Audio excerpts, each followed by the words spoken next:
Olá pessoal, seja bem-vindo ao nosso canal mais uma vez. É sempre um prazer imenso tê-lo aqui conosco e vamos logo começando o programa de hoje com alguns destaques que preparamos para você. Mais uma vez, os brasileiros não conseguem deixar a faixa de Gaza mesmo estando na lista de liberados por Israel. Entrevista com especialista em guerras analisa esse atraso no processo de liberação. Em delação premiada, tenente-coronel diz que ex-primeira-dama e filho do ex-presidente incitavam Bolsonaro a dar um golpe.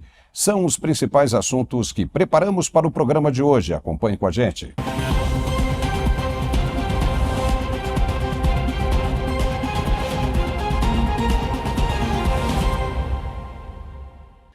Virou notícia e o nosso papel é comentar e analisar.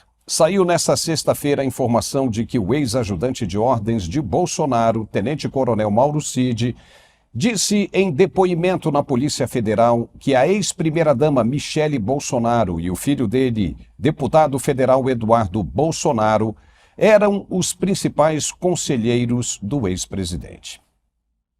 Até aí nada demais. Afinal, estamos falando de uma esposa e de um filho amado. Quem poderia ser de mais confiança do que os entes queridos e mais próximos? Claro que, em se tratando de pessoas inteligentes que sempre estiveram envolvidas com os aspectos da política brasileira, os dois dariam palpites em todos os passos do mandatário da época. Faz parte, e seria surpresa se não o fizessem.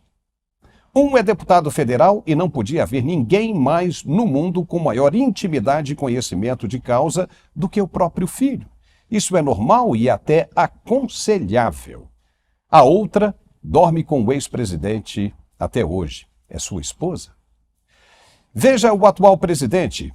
Ele não conta com os conselhos valiosos de sua amada esposa também? Ela até pediu um gabinete no Palácio do Planalto para governar ao lado do marido. Chegou, inclusive, a assumir a agenda oficial de Lula. Então, por que tanto espanto quanto aos nomes de Michele e Eduardo Bolsonaro? Na delação, o tenente-coronel foi um pouco mais longe e disse que os dois chegaram a incitar o ex-presidente a resistir à troca de governo. Disse que os dois falavam que Bolsonaro contava com o apoio de muita gente importante e que bastasse ele pedir que seria atendido. Pois nós aqui nem duvidamos disso. Se o ex-presidente quisesse mesmo, bastava ele dar apenas um grito, que pelo que vimos na manifestação de 7 de setembro do ano passado pelo Brasil inteiro, e pelo que sabemos das forças de segurança naquela época, de apoio declarado ao então presidente, olha, vou dizer uma coisa, se ele realmente tivesse dado o grito da independência, seria difícil a turma que está por aí hoje no poder controlar a situação. Mas não. Veja que o próprio delator disse que o ex-presidente se recusou. Não quis saber de golpe nenhum. Disse acreditar que alguma fraude poderia aparecer no processo eleitoral e não deu golpe nenhum. Gente, para com isso. Esse assunto de golpe de novo. Muito pelo contrário, Bolsonaro defendeu a democracia e é isso que vemos toda vez que se fala nesse assunto. Será que alguém está percebendo isso também? Criar agora mais narrativas para tentar tirar proveito desse episódio não vai levar a nada e só fortalece a imagem do ex-presidente como um estadista de exemplo. Mesmo sabendo do que poderia acontecer com o Brasil, do avanço das ideias comunistas, a única coisa que o ex-presidente fez, e estava no direito dele, foi não passar o bastão, foi não estar presente na cerimônia de posse do atual presidente. Apenas isso, pegou o avião e se mandou para os Estados Unidos. De novo, não houve golpe nenhum, ninguém pegou em armas, ninguém se rebelou, nenhuma das Forças Armadas colocou canhões na rua, não houve nada. E dentro da democracia e da Constituição brasileira está assegurado o direito de qualquer cidadão falar o que quiser. Ainda mais em uma conversa privada, na sala de estar ou jantar de uma família presidencial. Oh, dó. Podem falar o que quiser, desde que não façam, se for crime, tudo bem. É um direito constitucional. Incitar ou incentivar não é crime nenhum, desde que não se materialize. E foi o que aconteceu. O ex-presidente mostrou dignidade e respeito com a Constituição brasileira. Não importa o que digam, o fato é que não houve golpe nenhum. E aí? Os que têm a mente lavada pela esquerda comunista ficam ouvindo a gente aqui falar disso e logo dizem: ah, esse aí é bolsonarista, ele é de direita. E se recusam a olhar o que está bem claro diante dos olhos. Não veem porque estão com a mente fechada. Preferem atacar do que argumentar. Tudo isso que mencionamos agora é fato. Não adianta fugir dele. A cada dia que passa eu fico mais surpreso ainda quando se fala desse assunto. O ex-presidente evitou o que seria um golpe de Estado. Merece até um busto pela coragem e lealdade com a Constituição que teve. Ficar perdendo tempo com isso é bobagem, mas existem duas razões para que essas pessoas não parem de falar no assunto. Tentar criar uma cortina de fumaça para desviar a atenção para a incompetência da administração do atual governo e tentar criar uma narrativa que desmonte a boa imagem que ficou no eleitorado brasileiro do ex-presidente Bolsonaro. Apenas isso. Porque o sistema sabe que ele pode voltar mesmo nas próximas eleições. Basta serem aprovados os projetos de lei de anistia que já circulam pelo Congresso Nacional, que Bolsonaro volta com força total. E aí, se ele voltar, você acha que ele perderia a eleição? A maior barreira contra ele no Tribunal Superior Eleitoral, o corregedor Benedito Gonçalves, aquele mesmo da missão dada é missão cumprida, acaba de deixar o TSE e não terá mais força nenhuma. E quem assume no lugar dele como novo corregedor por 2 anos é o ministro Raul Araújo, que votou contra todas as condenações de Bolsonaro pela corte. Mas por quê? Raul Araújo é bolsonarista? Não, absolutamente. Ele apenas é justo em suas decisões e não esteve de acordo com as condenações do ex-presidente. Isso significa que os ares estão mudando novamente e o ciclo continua. Nem prender o ex-presidente daria jeito na força que ele vem acumulando para o próximo pleito. O Congresso Nacional pode também anistiá-lo de qualquer prisão que porventura venha a acontecer e pronto. Tem jeito para tudo nessa vida. O que se espera é que a população veja o atolamento que o atual governo vai se metendo. Gastos públicos exorbitantes e falta de capacidade para se cumprir com as metas estabelecidas. Com isso vai haver choros. E nem aqueles que tinham dúvidas continuarão mais em cima do muro. Portanto, o melhor que se deveria fazer agora era esquecer esse negócio, esse papo de golpe, minuta da mula sem cabeça, as joias, que aliás não deram em absolutamente nada, e focar no que realmente interessa, que é administrar o país sem olhar no retrovisor. Se fizer um bom governo e comprovar isso, a própria população vai reconhecer e dar o seu aval para um segundo mandato. Se houve ou não fraudes no processo eleitoral, nós não podemos dizer. Mas, hipoteticamente, se houve, não vai acontecer de novo, dado o tamanho da pressão que se abaterá sobre o novo processo eleitoral brasileiro. Entendeu?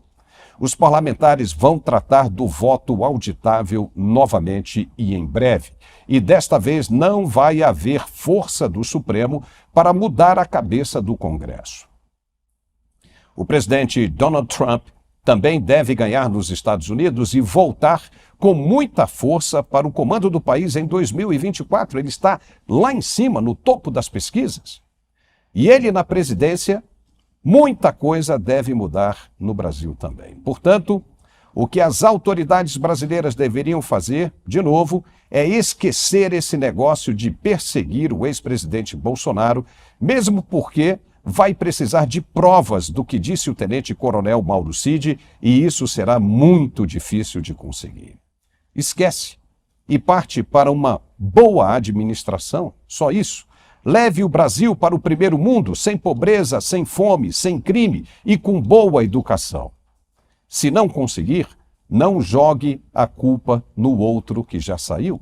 A responsabilidade agora é toda de quem assumiu o compromisso de realizações. Se não consegue cumprir, pegue o boné e saia de fininho.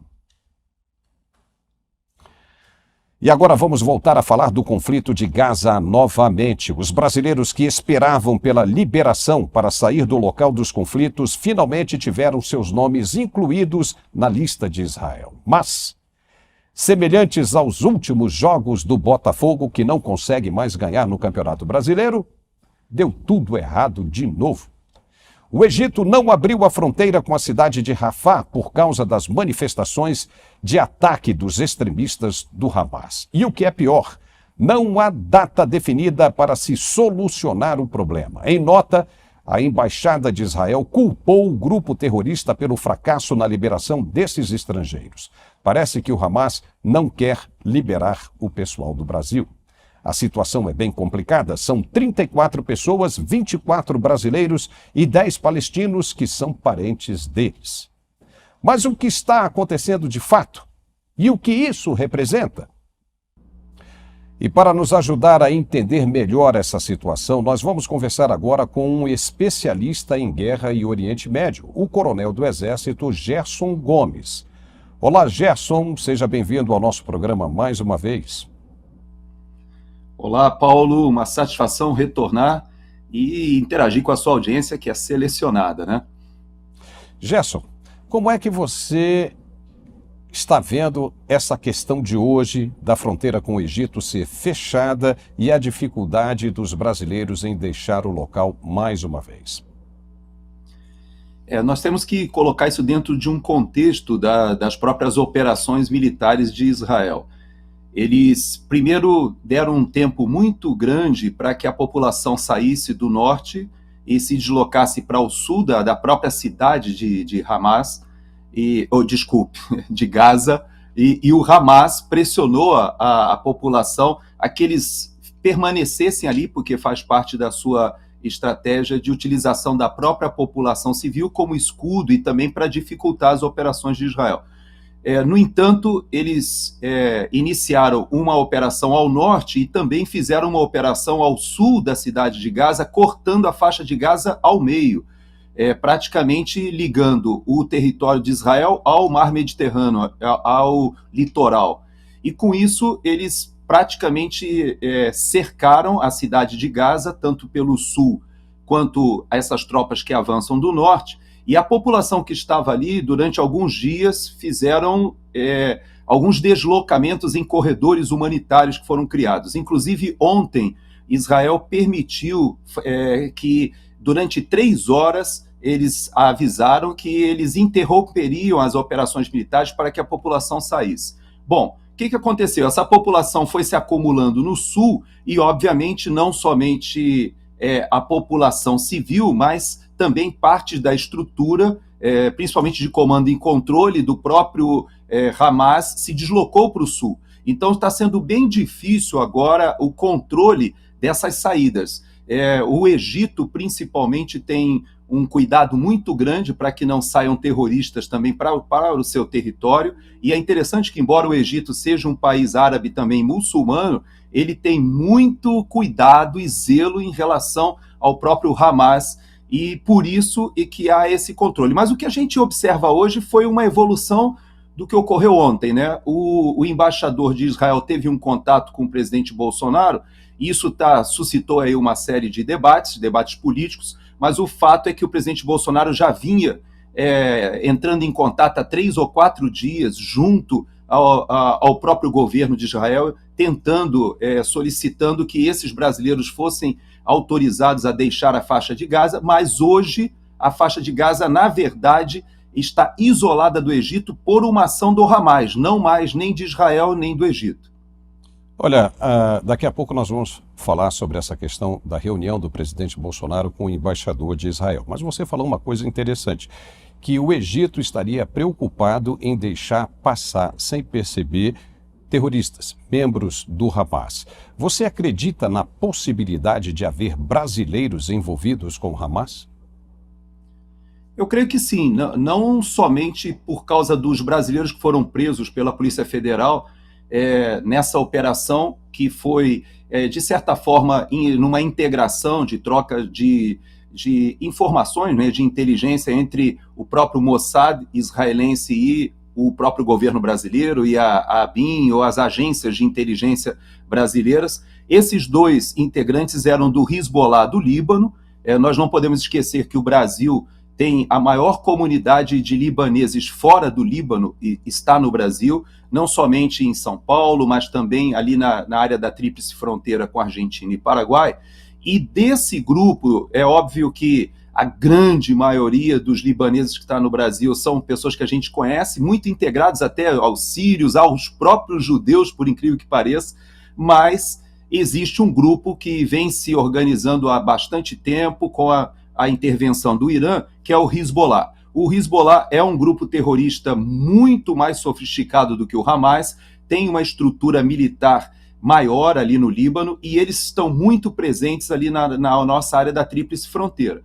Então, é possível sim que haja integrantes do Hamas tentando sair nessas delegações, já saíram delegações de muitos países, porém, há uma triagem do serviço de inteligência muito forte. Eu ouvi uma informação de próprias pessoas que estão em Israel, dizendo que do grupo de brasileiros que estava na lista, havia aproximadamente 10 nomes que estavam ainda, vamos dizer, sub júdice, que estavam sendo analisados pelos serviços de inteligência. Mas esse grupo deveria ter saído hoje, segundo as tratativas do próprio embaixador de Israel, ou a informação que ele passou, mas o Hamas também fechou como uma retaliação a uma ação que Israel está fazendo agora em áreas de hospitais. Foi feita uma área em um hospital, agora está em outro hospital. Eles sabem que as estruturas de comando e controle ficam abaixo, nos túneis, que são estrategicamente localizados abaixo de hospitais, escolas e áreas civis, para que justamente Israel evite de fazer ataques como está sendo feito agora, que são ataques com mísseis, e esses mísseis causam um estrago muito grande. Então, em retaliação a essa ação de Israel, me parece que o Hamas fechou, mas sim, você está certo, existe a possibilidade de terroristas saírem com esses grupos que têm deixado a faixa de Gaza por intervenção de outros países, que são todos pessoas com dupla cidadania. São palestinos, mas também têm cidadania de vários outros países. Olha, o curioso é que hoje nós recebemos uma lista com o nome dos brasileiros, todos eles que deverão sair dessa zona de conflito. E dentre esses brasileiros, uma lista grande, não só dos 34, mas uma lista grande.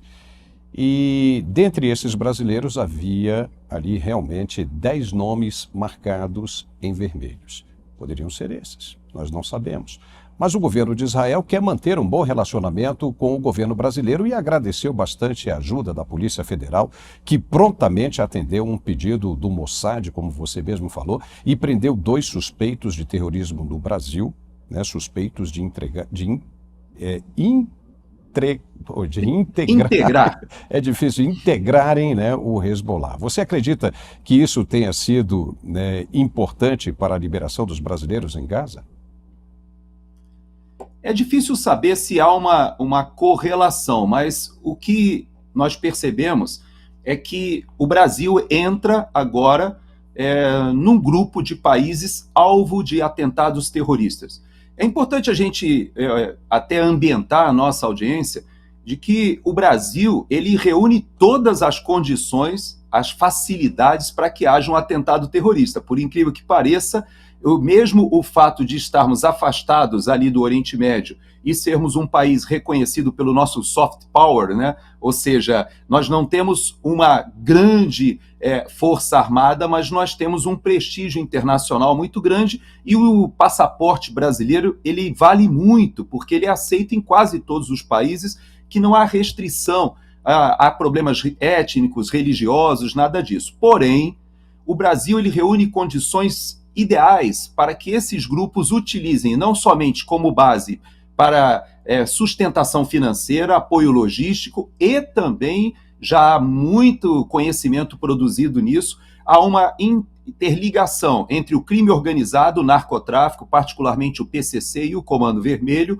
com os terroristas do Hezbollah que ficam ali na tríplice fronteira. Há uma comunidade iraniana muito grande no Brasil, ligada ao Hezbollah, ou seja, é sabido que o Irã, ele financia, organiza, faz o planejamento estratégico do Hezbollah. O Hezbollah foi o responsável por 2 atentados na Argentina, e o Brasil era tido como um país até para esfriar alguns terroristas, faziam viagens e ficavam ali descansando ali na tríplice fronteira. Existe aquela área de homicídio ali, porque é um local onde crimes transfronteiriços ocorrem e você sai do Paraguai, entra na Argentina, entra no Brasil.